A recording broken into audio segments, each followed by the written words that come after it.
ಈಗ ನೋಡಿ, ಈಗ ಸೋಷಿಯಲ್ ಮೀಡಿಯಾ ನೋಡ್ಬೋದು ಅಥವಾ ಮೀಡಿಯಾಗಳು ನೋಡ್ಬೋದು. ನೀವು ಎಲ್ಲೇ ನೋಡಿದ್ರು ದರ್ಶನ್ ಫ್ಯಾನ್ಸ್ ಸರಿ ಇಲ್ಲ, ಅಥವಾ ದರ್ಶನ್ ಫ್ಯಾನ್ಸ್ ಹಂಗ್ ಮಾಡಿದ್ರು, ದರ್ಶನ್ ಫ್ಯಾನ್ಸ್ ಕಮೆಂಟ್ಸ್ ಮಾಡಿದ್ರು. ಇದನ್ನೆಲ್ಲ ನೋಡಿದಾಗ ನೀವೊಬ್ರು ಫ್ಯಾನು ಪ್ಲಸ್ ಒಬ್ಬ ಆರ್ಟಿಸ್ಟ್, ಎರಡೂ ಏನ್ ಅನ್ಸುತ್ತೆ ಇದನ್ನೆಲ್ಲ ನೋಡಿದಾಗ ನಿಮ್ಗೆ? ಅವರೇ ಮಾಡಿದ್ದಾರೆ ಅನ್ನೋದಕ್ಕೆ ಏನ್ ಗ್ಯಾರಂಟಿ? ಈಗ ನಂದು ಐಡಿ ಅಂದ್ರೆ, ಈಗ ಒಂದ್ ಐಡಿ ಕ್ರಿಯೇಟ್ ಮಾಡ್ಕೊಂಡು ಬೇರೆಯವ್ರ ಫೋಟೋ ಹಾಕೊಂಡು ಮಾಡ್ಬೋದಲ್ವಾ? ಅದು ಇನ್ನು ಪಕ್ಕ ಆಗ್ಬೇಕಲ್ವಾ? ಆದ್ಮೇಲೆ ಅದು ಗೊತ್ತಾಗುತ್ತೆ. ಅಷ್ಟು ಹೇಳೋಷ್ಟು ದೊಡ್ಡ ವ್ಯಕ್ತಿ ನಾನಲ್ಲ. ಅಲ್ಲ, ನಾನು ಹೇಳೋದೇನಂದ್ರೆ ನಿಮ್ಮ ಮನ್ಸಿಗೆ ಏನ್ ಅನ್ಸುತ್ತೆ ಅಂತ. ಅಂದ್ರೆ ಈಗ ನೀವು ಕ್ವಶನ್ ಕೇಳಿದ್ರೆ ಬೇಜಾರಾಗುತ್ತೆ ಸರ್. ಅದು ಅವರೇ ಮಾಡಿದ್ದಾರೆ ಅಂತ ಅಂದ್ರೆ ಅದು ತಪ್ಪೆ. ಯಾಕಂದ್ರೆ ಅವ್ರೇನು ಹೇಳ್ಬಿಟ್ಟು ಮಾಡ್ಸಿಲ್ವಲ್ಲ, ನೀವ್ ಮಾಡಿ, ನೀವ್ ಹಿಂಗ್ ಮಾಡಿ ಅಂತ ಅವ್ರು ಯಾರ್ಯಾದ್ರೂ ಬೈತಾರೆ. ಯಾಕಂದ್ರೆ ಹಿಂಗ್ ಮಾಡ್ಬೇಡ ಅಂತ ಆಲ್ಮೋಸ್ಟ್ ಎಲ್ರಿಗೂ ಹೇಳ್ತಾರೆ. ನಾನ್ ನೋಡ್ದಂಗೂ ಹೇಳ್ತಾರೆ. ಆತರ ಮಾಡೋದ್ ತಪ್ಪೆ. ಈಗ ಅವ್ರಿಗೆ ಕೆಟ್ಟ ಹೆಸರು ಮಾಡ್ದಂಗೆ ಅಲ್ವಾ ಇದು? ಹೌದು. ಅದು ಪ್ರೀತಿ ಇದೆ, ಆ ಪ್ರೀತಿನ ಯಾವ ತರ ತೋರಿಸ್ಬೇಕು ಆ ತರ ತೋರಿಸ್ಬೇಕು. ಅದು ಬಟ್ ಅವರೇ ಅಂತ ಗೊತ್ತಾದ್ರೆ ತಪ್ಪು. ಅದು ತಪ್ಪು, ಮಾಡೋದ್ ತಪ್ಪೆ. ಅದು ಈಗ ನಾನೇ ಆಗಿದ್ರು ಅದು ನಂಗೆ ಇಷ್ಟ ಆಗಲ್ಲ ಅದು ಆ ತರ ಮಾಡಿ. ಅದರಿಂದ ಅವ್ರಿಗೂ ತೊಂದ್ರೆ. ಈಗ ಅವ್ರು ಹೆಂಗೋ ಇದ್ದಾರೆ, ಆರಾಮಾಗಿದ್ದಾರೆ, ಅದನ್ನ ತಗೊಂಡೋಗಿ ಇನ್ನೂ ದೊಡ್ಡದಾಗ್ತಾ ಹೋಗೋದು ಅದು ತಪ್ಪು. ಬೇಡ ಸರ್ ಆ ತರ ಮಾಡೋದು. ಯಾರೇ ಆದ್ರೂ ನೋಡಿ ಯೋಚನೆ ಮಾಡಿ, ಅದು ಅವ್ರಿಗೆ ಅನ್ಸ್ಬೇಕು ನಾನ್ ಮಾಡೋದು ಸರಿನಾ ತಪ್ಪ ಅಂತ. ಬಟ್ ಅದು ಕರೆಕ್ಟ್ ಆಗಿ ಇವರೇ ಮಾಡಿದ್ದಾರೆ, ಇಲ್ಲ ಬೇರೆಯವ್ರು ಯಾವ್ದೋ ಅಂದ್ರೆ ಕೆಲವ್ರು ಇರ್ತಾರೆ ಸುಮ್ನೆ ಏನೋ ಫೇಕ್ ಆಗಿ ಮಾಡ್ಕೊಂಡು ಹೋಗಿದ್ದಾರೆ ಏನೋ, ಕ್ಲಿಯರಿಟಿ ಗೊತ್ತಿಲ್ಲ. ಆಮೇಲೆ ಇನ್ ಕೆಲವರು ಅದು ಏನೋ ಒಂಥರ ಮೈಲೇಜ್ ತೋಡ್ಕೋ ಆತರ ಮಾಡ್ತಾರೆ ಅನ್ಸುತ್ತೆ. ಇವಾಗ ಇರೋದು ನೀವ್ ಹೇಳಿದ್ರಲ್ಲ, ಈ ಸೋಷಿಯಲ್ ಮೀಡಿಯಾದಲ್ಲಿ ಈ ಟ್ರೆಂಡಿಂಗ್ ಅಲ್ಲಿ ಏನಿರುತ್ತೋ ಅದನ್ನ ಇಟ್ಕೊಂಡು ಯೂಸ್ ಮಾಡ್ಕೊಂಡು ಹೋಗ್ತಾರೆ. ಕೆಲವರು ಬಂದ್ಬಿಟ್ಟು ಬೈಯೋದವ್ರನ್ನ, ಅವ್ರ ಫ್ಯಾನ್ಸ್ ನ ಬೈಯೋದು. ಈಗ ನೋಡ್ಬೋದು, ಈಗ ಸೋನು ಶೆಟ್ಟಿ ಆಗ್ಬೋದು, ಮತ್ತೆ ಪ್ರಥಮ್ ಆಗಿರ್ಬೋದು. ಸರ್ ಅವ್ರ ಹೆಸರು ತೆಗೆದ್ರೆ ನಿಮ್ಗೆ ಆ ವ್ಯೂಸ್, ಆ ಲೈಕ್ಸ್, ಆ ಟ್ರೆಂಡಿಂಗ್ ಅಲ್ಲಿ ಬರ್ಬೋದಲ್ಲ. ಈಗ ಓಡ್ತಾ ಇರೋದು ಅವರೇ, ಎಲ್ಲೇ ಹೋದ್ರು ಆ ಬಜಾರಲ್ಲಿ ಇರೋದು ಅವರೇ.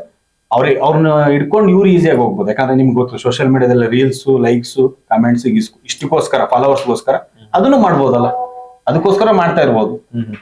ಬಟ್ ಅದು ಕ್ಲಿಯರ್ ಆಗಿ ಗೊತ್ತಿಲ್ಲ ಅದು ಇದನ್ನೇ ಮಾಡ್ತಾ ಇದಾರ, ಇಲ್ಲ ಅವರು ಸುಮ್ಮನೆ ಏನೋ ಈ ತರ ಲೈಕ್ಸ್ ನೋಡೋಕ್ಕೋಸ್ಕರ ಮಾಡ್ತಾ ಇದ್ದಾರೆ. ಇನ್ನೊಂದು ನಾನು ಇದು ಮಾತು ಕೇಳಲೇಬೇಕು, ಯಾಕಂದ್ರೆ ತುಂಬಾ ಇನ್ಸಿಡೆಂಟ್ಗಳು ನಾವು ನೋಡಿದೀವಿ.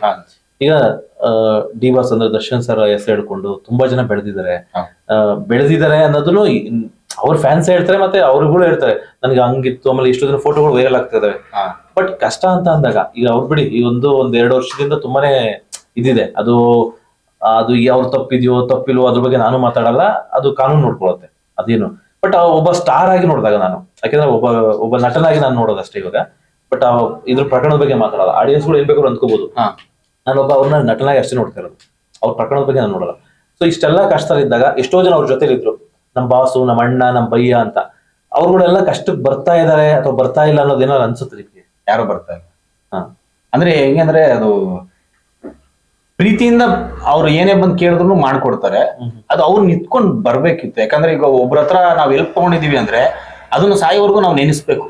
ಅದ್ ನೆನ್ಸಿದ್ರೇನೆ ಅದಕ್ಕೆ ಮುಂದೆ ನೀವು ಮಾಡಿಲ್ಲ ಅಂದ್ರೂ ಪರವಾಗಿಲ್ಲ, ಹಿಂದೆಯಿಂದ ನಿಂತ್ಕೊಂಡ್ ಮಾಡ್ಬೇಕು. ಯಾಕಂದ್ರೆ ಆ ಹೆಲ್ಪ್ ತಗೊಂಡಿರ್ತೀವಿ, ಅದು ನಮ್ಮ ಮನ್ಸಾಕ್ಷಿ ಒಪ್ಬೇಕು. ನಾವ್ ಮಾಡಿದೀವಪ್ಪ, ಅವರಿಂದ ನಾವು ₹1 ತಿಂದಿದೀವಿ ಅಂದ್ರೂ ಅದನ್ನ ನೆನ್ಸ್ಕೊಂಡು ಏನಾದ್ರು ಮಾಡಿದ್ರೇನೆ ಅದಕ್ಕೊಂದು ಅರ್ಥ. ಮಾನವೀಯತೆ ಅಂತಾರಲ್ಲ, ಅದಿರ್ಬೇಕು. ಇಲ್ಲಿ ನಾನು ಯಾಕೆ ಮಾತು ಕೇಳಿದೆ ಅಂದ್ರೆ, ಒಬ್ಬ ವ್ಯಕ್ತಿಯಾಗಿ ನೋಡಿದೆ ಅಷ್ಟೇ. ಒಬ್ಬ ನಟ, ಎಷ್ಟೋ ಜನಕ್ಕೆ ಅನುಕೂಲ ಮಾಡ್ಕೊಟ್ಟಿದ್ದಾರೆ, ಎಷ್ಟೋ ಜನಕ್ಕೆ ಹೆಲ್ಪ್ ಮಾಡಿದ್ದಾರೆ, ನಾನು ಕೇಳ್ಪಟ್ಟಿದ್ದೀನಿ. ಈ ತರ ಇದ್ದಾಗ ಅಷ್ಟೇ ನೋಡಿರೋದು. ನನ್ನ ಪ್ರಕರಣದ ಬಗ್ಗೆ ನಾನು ಮಾತಾಡಿಲ್ಲ. ಅದು ತಪ್ಪು ಸರಿ ನಾನ್ ಡಿಸೈಡ್ ಮಾಡಲ್ಲ, ಅದು ಬೇರೆಯವ್ರು ನೋಡ್ಕೋತಾರೆ, ಕಾನೂನಿದೆ. ಬಟ್ ಈಗ ಫ್ರೆಂಡ್ ಸರ್ಕಲ್ ಏನೋ ಒಂದ್ ಇರುತ್ತೆ. ಈಗ ಒಬ್ಬ ಫ್ರೆಂಡ್ ಏನೋ ಸಿಕ್ಕಾಕೊಂಡ ಅಂದಾಗ ಅಟ್ಲೀಸ್ಟ್ ಆಬ್ವಿಯಸ್ಲಿ ಇನ್ನೊಬ್ರು ಸಹಕಾರಕ್ಕೆ ಬರೋದು. ನನ್ನ ಫ್ರೆಂಡ್ ಆತರ ಮಾಡಿದ್ರೆ ಸಾಧ್ಯ ಇಲ್ಲ ಅಂತನಾದ್ರೂ ಅಟ್ಲೀಸ್ಟ್ ಹೇಳ್ಕೊಡೋದು. ಆತರ ಏನೋ ಮಾಡ್ಬೋದಾಯ್ತು ಅಂತ ಬೇಕಿತ್ತು. ಯಾಕಂದ್ರೆ ಈಗ ನಾವೇ ನನ್ನ ಫ್ರೆಂಡಿಗೆ ಏನೋ ಒಂದ್ ಕಷ್ಟ, ಈಗ ನಾವು ಜೊತೆಲಿದ್ದಾಗ ಎಲ್ಲ ಚೆನ್ನಾಗಿರ್ತೀವಿ, ನಾನು ಅವನು ಖುಷಿಯಾಗಿದ್ದಾಗ ಎಲ್ಲ, ಅವ್ನಿಗೇನೋ ಕಷ್ಟ ಬಂದಾಗ ನಾವು ನಿಂತ್ಕೊಂಡ್ರೇನೆ ಆ ಫ್ರೆಂಡ್ಶಿಪ್ ಅನ್ನೋದು, ಅದೊಂದು ವ್ಯಾಲ್ಯೂ ಬರೋದು ಸರ್. ನಾವ್ ಇದ್ದಾಗ ಅವ್ರ ಹತ್ರ ಹೋಗ್ಬಿಟ್ಟು ಏನಾಗುತ್ತೆ ಅದನ್ನ ಯೂಸ್ ಮಾಡ್ಕೊಂಡು ಬಿಟ್ಬಿಟ್ರೆ ಅದು ಚೆನ್ನಾಗಿರಲ್ಲ. ಫ್ರೆಂಡ್ಶಿಪ್ಗೂ ಅರ್ಥ ಇರಲ್ಲ, ಒಂದ್ ಮಾನವೀಯತೆನೂ ಇರಲ್ಲ. ಅದು ಅವ್ರ ಮನ್ಸಾಕ್ಷಿಗೆ ಅದು ಅವ್ರಿಗೆ ಅನ್ಸುತ್ತೆ. ಈಗ ನೀವೇ ಹೇಳೋದಲ್ಲ, ಅವ್ರಿಗೆ ಆಲ್ರೆಡಿ ಆ ಮನ್ಸಿಗೆ ಅದೊಂಥರ ಚುಚ್ತಾ ಇರುತ್ತೆ. ನಾನು ಹಿಂಗ್ ಮಾಡಿದಾಗ ಹಿಂಗ್ ಅನಿಸ್ತಲ್ಲ, ಹಿಂಗ್ ಮಾಡ್ಬೇಕಿತ್ತು, ಹಿಂಗ್ ನಿಲ್ಬೇಕಿತ್ತು ಅಂತ ಅವ್ರಿಗೆ ಆಟೋಮೆಟಿಕ್ ಅನ್ಸುತ್ತೆ.